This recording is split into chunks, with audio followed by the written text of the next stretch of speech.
The SNAP benefits discussion has been all over social media, and whatever's going on with SNAP benefits will come to a head tonight going into tomorrow, because tomorrow is November 1st.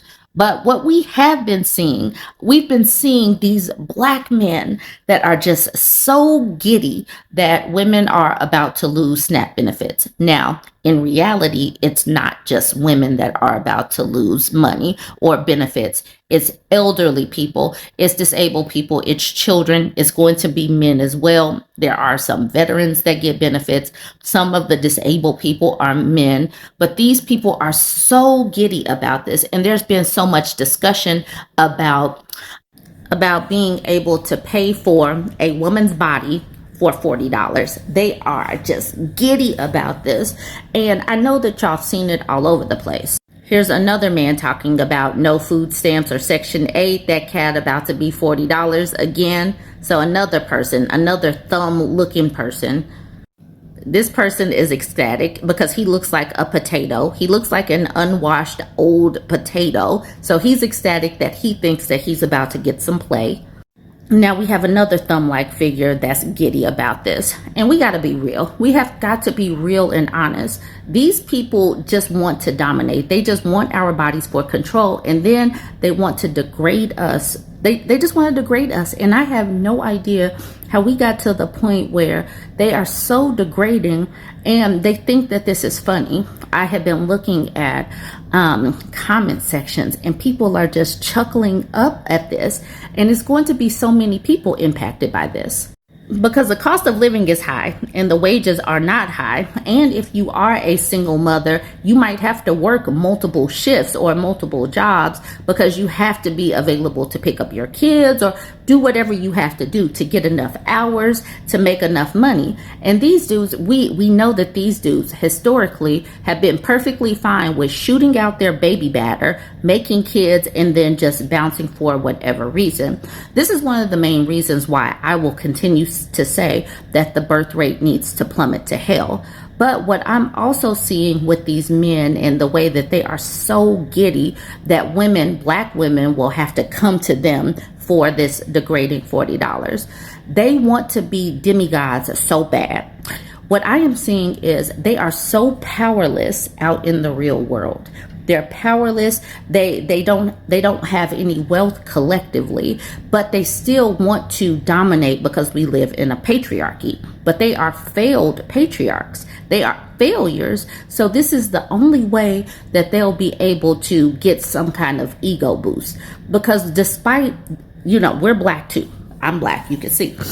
Despite all of the racism and sexism that Black women face, we have still been attempting to claw our way up. We are doing that with education, with attempting to climb up the career ladders and everything.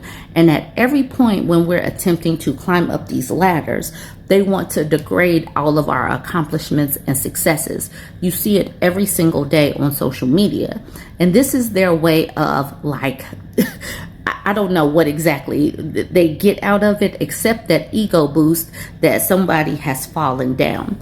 And I will continue to say that the birth rate needs to plummet to hell. They don't deserve to breathe your same air. Don't allow them any kind of access to your body, because as soon as they come in, even if they do give you this $40, everything that they take from you is going to be worth so much more than that $40 could even buy, because it'll be worth your dignity. They'll still expect your labor and all of that.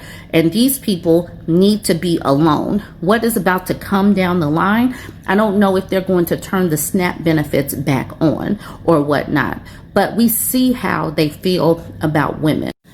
After we get through this trying time, women need to remember how they treated us, how they talked about us, how degrading they felt about us in their language towards us. These stupid AI-generated cartoons talking about, these women are just about to start calling some kind of simps. And I can't even read this. This stuff is so disgusting, but this is how they feel about you. You need to know and understand how they feel about you, because you had the nerve to attempt to climb ladders to succeed, and they're perfectly fine with being down here. You won't submit to their loser behavior, so you need to be brought down to their level.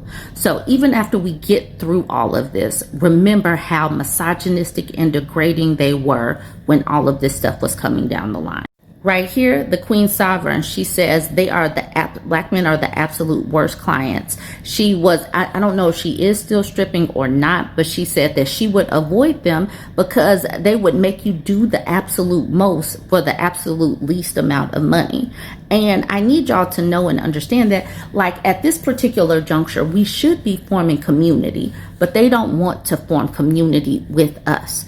They are letting you know over and over and over that they do not want to form community with us. If you are on TikTok, go over and watch her page. I will tag her page. If you're on my YouTube page, I'm about to smack the video on the back end of this. When coochie was $40, black men still wanted it for free. I worked as a stripper for 4 years, and the very first club that I worked at, it was a part of 3 separate clubs in different locations. I ended up getting cool with the bouncer at that club because the club was mostly black men. I made them switch me to a club where black men didn't frequent. Black men are cheap. They are so fucking cheap. They have such a scarcity mindset when it comes to money, which is why they stay poor, which is why they stay broke. Black men are the only group of men that, in my experience of stripping, I've had where even if you were to give them a bargain, they would still question as to why they are not getting it for free. And they are the most violent demographic. They hands down are the most violent demographic. They're the most aggressive. They're the most handsy. They don't want to listen and follow rules. They have no sense of discipline. Like, black men are the type of people who, even if they get it for free, it still wouldn't be enough for them. They would want the woman to pay them money to be able to sleep with them. Like, I've literally seen this shit before. That's how cheap and entitled they fucking are. Coochie's always been $40. There are plenty of women who are out here, no problem giving it up for $40 and even less than that because it's not good enough for them. Their worth comes from seeing how much a woman is willing to shortchange herself for their benefit. That is the whole basis of a black man's existence when it comes to interacting with other women. How much are you willing to shortchange yourself to make me feel special? And they're happy because in their brain, the government is shortchanging women. The government is forcing women to shortchange themselves.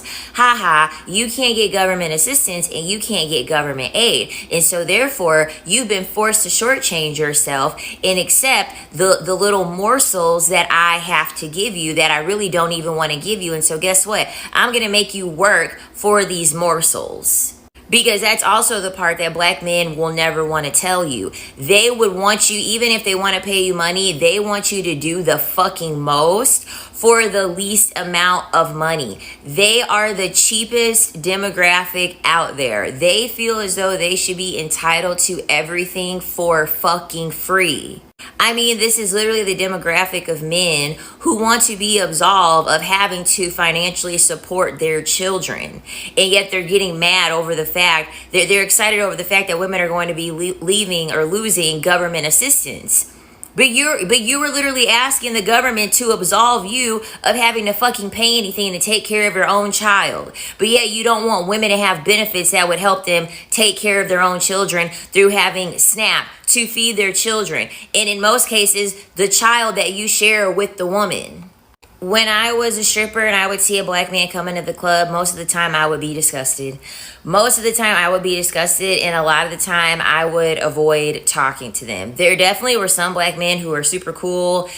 There were some that didn't have a problem spending any money, but if I had a pool of black men and then a pool of other races of men and I needed to go to where the money was at, I'm not really going to go and spend much time interacting with black men. They're fucking cheap. They don't have anything to give or to offer.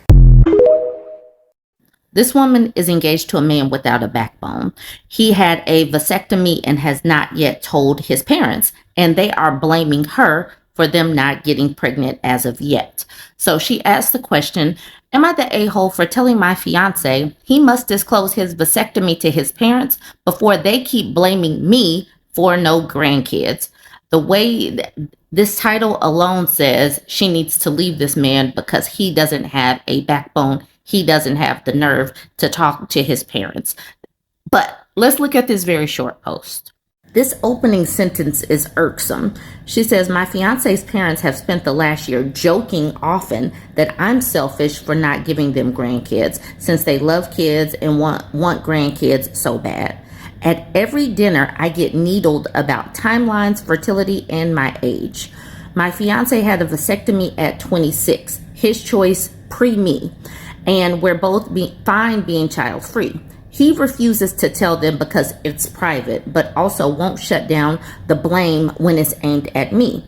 I told him he either discloses enough to stop the narrative or I will, in whatever words are necessary to remove me as the scapegoat. He's silent about it and said that I am forcing him, acting like he is the victim. All in all, I just don't want to take public hits for a decision that isn't mine, and I won't sit there while they rewrite me as the problem to protect his comfort. I'm done being the clown. Am I the a-hole? The first sentence, the title alone told me that she's not the a-hole, but she would be an a-hole to herself if she married into this family.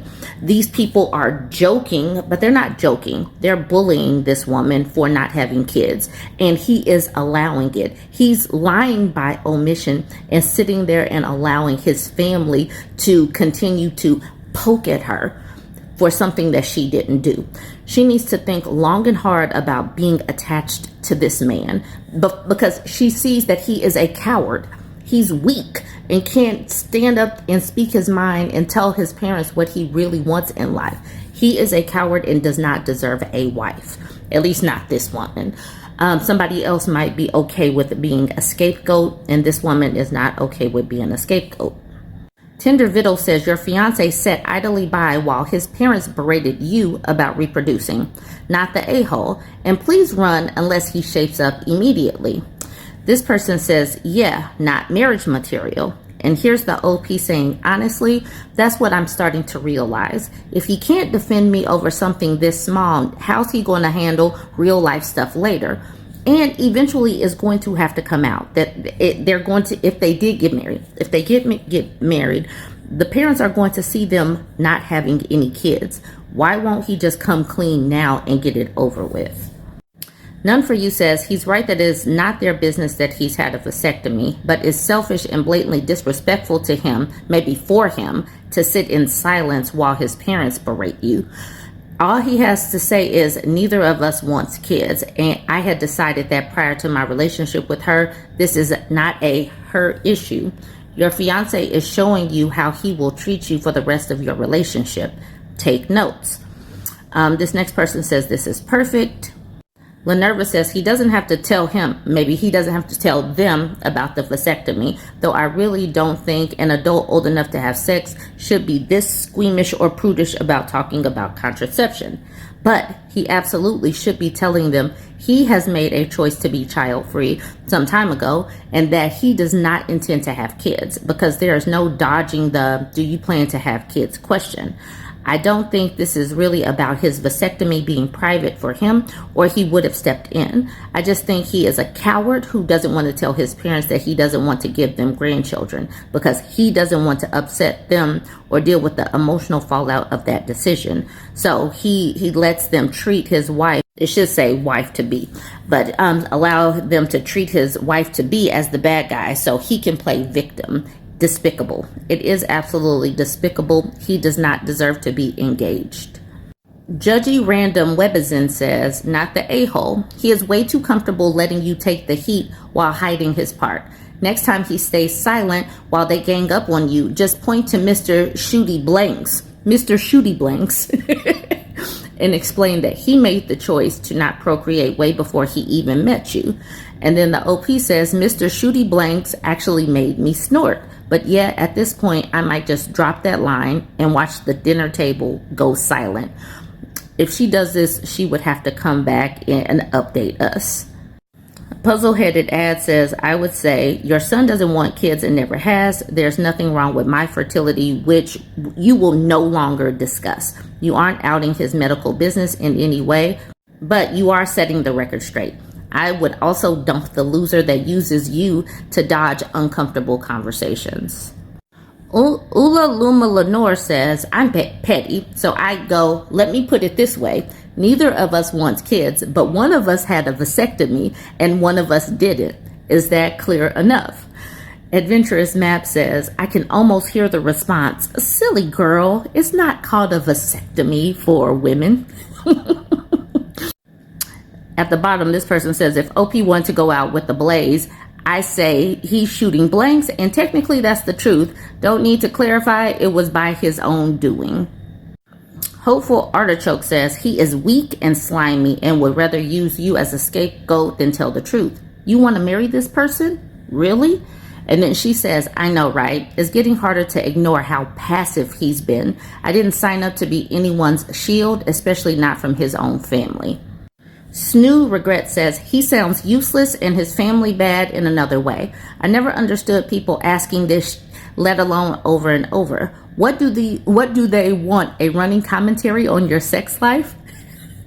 Even if you did want kids and were trying, what effing use is bringing it up continually is actively worse.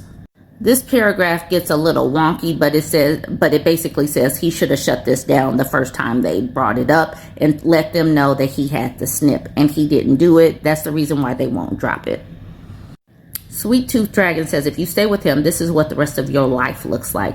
Every time he doesn't want mommy to know something private, he will let them assume the worst and say it to your face rather than own his own decisions to people. And then Lenerva agrees. She says OP needs to just get ready to be the scapegoat. That's if she decides to stay.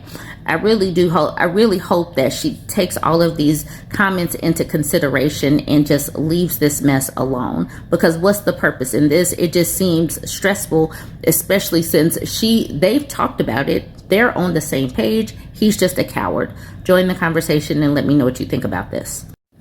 I talk a lot about how women need to have a plan B, C, D, E, F, G, elemeno P, all of the plans, and be able to thrive and survive regardless of marital status. I do recognize that here in the United States that we are able to make these life decisions a little bit easier than if we were in a different country that is a lot more religious and a lot more strict. So I recognize that I am in a privilege to be able to say that. That's the reason why I appreciate that women will send me their stories, and they know that I will share their stories and keep them anonymous and respect that. But we do need to know and understand how some other women and children are living. Okay, so let's get to her post. She says, hi Burb, I hope you're okay. Please keep me anonymous. I discovered your page a couple of months ago, and not long after it became a part of my morning routine. I'm a late 20s woman from a very conservative Muslim country. It's not safe for me to disclose, so please don't speculate. I have so many things I need to get off my chest, but I genuinely don't know where to start. I was raised Muslim my whole life. I still live with my parents as it is a punishable indiscretion if I moved out. I was sexualized way too young, hit puberty around 10 or 11, forced to wear a niqab at 12. I had to fight so hard to stop covering my face. And since I'm the eldest, my younger sisters had zero problems following suit. I really don't know where to begin with my horrible experience here. So I talk about these things because women share these things with me. And so when I say things like, when I talk, I'm not necessarily talking from my experience. I am broadcasting what other women are saying because they know that people can't really come for me, but they know that they don't have a voice. She says, I'm perpetually stuck in the cycle of belief in agnosticism and atheism. Denouncing this part right here, denouncing the religion is punishable by stoning to death. Stoning to death. So it is not a choice. These people do not have free will. They have to comply or die. And so when people say to me, because they jump into my comment section and they let me know that this is a religion of feminism and this is the most feminist religion, I'm like, okay, if you say so, but if you have to get to a point where you submit or die, you comply or die, that doesn't sound like you have very many choices. And if the family is the one that is forcing you to cover up, that doesn't sound like that is very much autonomy, like the women and girls can really make free choices. If you get punished for moving out, that doesn't sound very feministic. That doesn't sound, I don't know, that sounds terrible. But like she said, she's having a horrible experience there. That doesn't sound amazing to me. She says, if you or anyone else has any questions, I will for sure answer them. Here's the meat of the story time that she wanted to get to. She says, please keep me anonymous. And if you jump into my inbox, I'm going to keep you anonymous. If you had posted on a public forum, then I'm just posting, but it's already public. If you jump into my inbox, I do respect anonymity. She says, some details are intentionally omitted to preserve anonymity. Trigger warning for DV. She says, this is a cautionary tale to always have a plan B, C, D, elemeno P. She says, my mom has been a stay-at-home mom for about 15 years. Her marriage to my father has been extra awful for the past couple of years. My dad normally has a mild disposition. He's the physically affectionate parent. My mother is more of the drill sergeant type, not soft and nurturing, but not cold and distant either. I say half jokingly, she's the world champion of pushing people's buttons. I hope you see what I'm getting at there, as I don't want to name it. Their fights have been escalating. Recently, mom locked dad out to sleep in the yard on the outdoor chairs. He deserved it, I guess, but I don't think they should be doing any physical retaliation. I am late 20s, the eldest of 5 kids. The youngest is 7. We are brown, and it was an arranged marriage. I genuinely want them to stop this nonsense by either seeing a marriage counselor, both unwilling, or just divorce. However, they can't realistically do it for the following reasons. My mother only has a plan A, marriage. She and dad cannot survive without each other, not in a romantic, lovey way. If they did, dad would be the one that moves out, and that means we'll barely see him. Mom is the one that guides him to do things with us. The biggest origin of their fights is that my dad refuses to stop giving his sisters money. They're actually more well off than him, and he refuses to see them for the evil cartoon characters they are. And honestly, we'd all rather stay with dad. It is genuinely too traumatizing. My mom recently pushed dad's button so much he actually hit her. And the way she told me and my sisters separately, weirdly, was almost like she's giddy and flaunting her bruise. It literally made me sick, and I couldn't look them in the eye all week. She ends her story there. She's saying that she's still in the thick of things, because I asked her, I was like, is that it? What's going on? There's no update to it. And like she said, that they can't really break up right now, probably because of finances. Mom doesn't work. She hasn't worked in 15 years. And I don't know why dad couldn't just up and leave, but probably he wants to stick and stay for his kids. I don't know.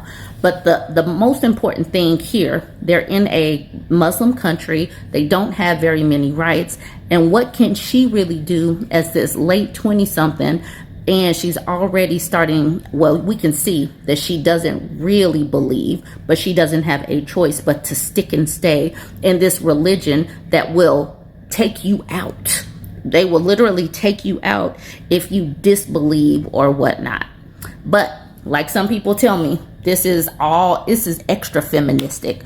This is a religion that just all about women's rights. Okay, that's what y'all say. Anyways, let me know if you have any comments. And like she said, if you have any questions, go ahead and ask her in the comment section. Now, this next video clip I posted it yesterday on my YouTube page. Actually, it's on both my YouTube and TikTok, but it didn't get that many views, so I'm putting it here because I think that it's important to know and understand why I wake up and do this work every single day. I'm motivated to do this every single day because I am adding dozens of people each day.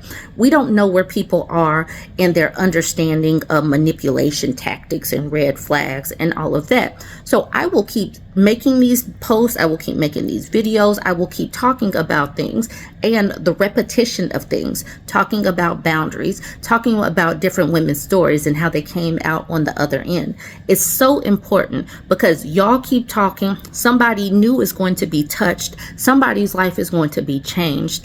And we're going to continue to get these types of comments. So, like I said, some of y'all have seen it. Some of you have not. So I'm going to attach it right here because y'all, I be working and I do want people to see these videos that I'm posting, and not all of the same video. Not all videos get the same amount of views. My mashups in the morning typically do. So that's why it goes right here. Let me know what you think. Keep talking, keep sharing, keep talking to your teenage daughters, keep talking to the ones that are about to go off to school, all that. Let's just keep talking. I love that I get to do what I have been called to do. I am a woman-centered content creator, and I love getting comments like this. It really pushes me to continue on a daily basis. So I appreciate this, and I'm going to sit here and read this because I found out that we share the same birthday. She says, I knew we were almost the same age, but finding out I share a birthday with you was maybe my favorite part of the day. I wanted to tell you for a long time now what a difference your channel has made in my life since last year. I found you last summer while going through a divorce from the man I'd been with since my teens. I didn't really know how to pack up all the appreciation and goodwill I feel into one message. I learn, I'm entertained, I'm validated, I'm comforted. Yay, all of the things that I try to do. I especially value your attitude of encouragement and compassion towards those of us who grew up religious or were never taught how good relationships should look or what we're allowed to expect from others. You were such an important part of my journey, learning to be loving to myself about choices I made when I was younger and had no real way to know better. It actually makes me feel a little emotional today, looking at the many highs and lows of last year, thinking about the strength of my gratitude to you and other women who have shown and demonstrated such love and kindness. It also makes me feel determined to emulate you in offering whatever steady, non-judgmental mentorship and support I can to other women. And that is what I want. I want us to replicate this and send it forward so that other women and girls can be supported. That's precisely what I hope to do. She says, I want to share a short story about why I agree so strongly with your perspective that it's critically important to talk about the experiences of women. One of the first videos of yours I listened to was a pest who needs to nest and rest story. And I was first just floored how nearly identical it was to mine. But then your accompanying commentary and the way you spoke about this woman's situation made me suddenly realize with shock that women being educated and professionally accomplished, yet still getting manipulated into the most unfair sacrifices in service to pathetic man children wasn't like a shameful thing that just happened to me because I was a dumb bee. It was a capital T thing that happens to other women too. Because we're socialized to tolerate whatever the F men feel like putting us through. It's just not always a thing that gets talked about openly. And that is the thing that I'm trying to stop. I want us to continue to have these conversations. And that's the reason why I say things like, we have to share so that the next woman will zig where the other lady should have zagged, like to avoid these situations. And the reason why I continue to speak the way that I do is because I don't want women to shut down because of shame, because of the mean girl spirit that some people do with, you should have known better. Like, why did you do that? Because that's not going to allow the next person to feel comfortable with speaking. So I appreciate this, but let me get back to her story. I gotten comforting from friends, but I hadn't heard it explained quite that way before. And your message landed really different for me. I hadn't known it was a thing, and I especially hadn't known it was a thing common enough to need a disparaging rhyming name. At the time, I was on a walk going by a cemetery and was so overcome with it that I had to sit down on some lady's 100-year-old gravestone and have some big feelings. Rest in peace, Mrs. Mabel Bacon. She says, I treasure you, Burb, and the example you set. I hope you know that you are really somebody worth looking up to. Yay, I appreciate that. Happy birthday, and thank you from the bottom of my full heart for the confidence and inspiration you foster. Also for promoting the important spiritual practice of wall admiration. One thing about this world, there sure are so many walls that want looking at. Love you. I appreciate this so much because I wake up each day and there just seems to be like so many stories to get to. But I do want us to have the patience and understanding to know that each day I add a few dozen people. It could even be 100 people I add to my page. And the reason why I keep doing this is because I just don't know when the next time I'm going to reach that next person that needs to hear this message about let the birth rate plummet, about don't become a hospice care wife, about just say no to hobos. You know, you just don't know who's going to be the next person that gets this message. So keep on sharing your stories, share my links. We're going to continue to bring women into the fold, and keep talking to your children. Keep talking. Let them know the importance of cleaning up. Let them know the importance of doing their own work and pouring into the people that have poured into them, and all of that good stuff. Join the conversation. Let me know what you think. I appreciate all of the birthday wishes. Thank you so much. Birthday is over. Time to get back to all of the shenanigans. Not that I really stopped, because I did work ahead. Y'all, I was working ahead so much just to make sure that there was content available on my birthday. So I did that on purpose. Anyways, let me know what you think. Join the conversation, like, comment, and share, and all that good stuff. And I'm trying to get to 100,000 subscribers over on YouTube, so go ahead and follow me. To you, happy birthday to you, happy birthday to you, happy birthday to you. Are you one? Are you two? Are you three? Are you four?